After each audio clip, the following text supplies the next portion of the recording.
Good morning. The committee will come to order. The Oversight Committee's mission statement reads as follows. We exist to secure two fundamental principles. First, Americans have a right to know that the money Washington takes from them is well spent. And second, Americans deserve an efficient, effective government that works for them. Our duty on the Oversight and Government Reform Committee is to protect these rights.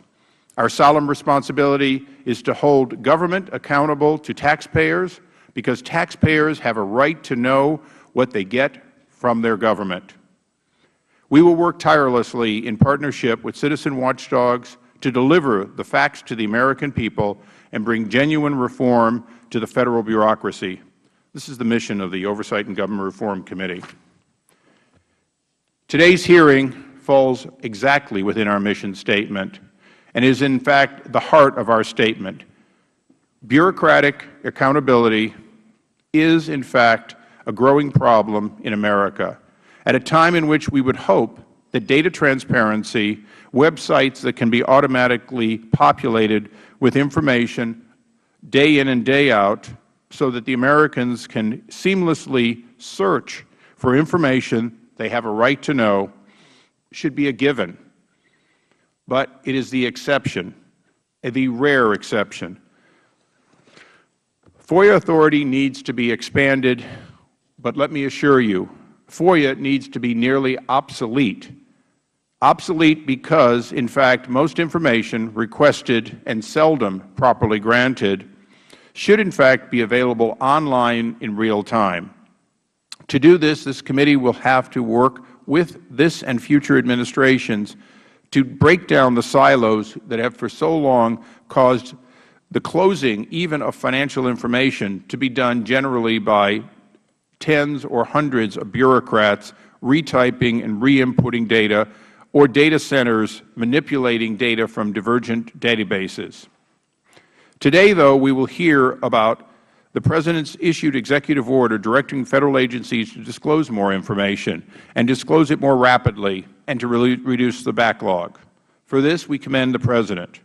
Just this week, John Podesta, the man who managed the President's transition team, stated his disappointment in how the administration has thus far implemented FOIA procedures. Indeed, transparency is often the victim of electoral success. Every inspiring presidential candidate promises voters to inaugurate a new era of open government upon his election. But nearly every administration, and if this hadn't been written for me, I might have just said every administration, proceeds to delay, redact, or deny FOIA requests when public disclosure of information is deemed politically inconvenient.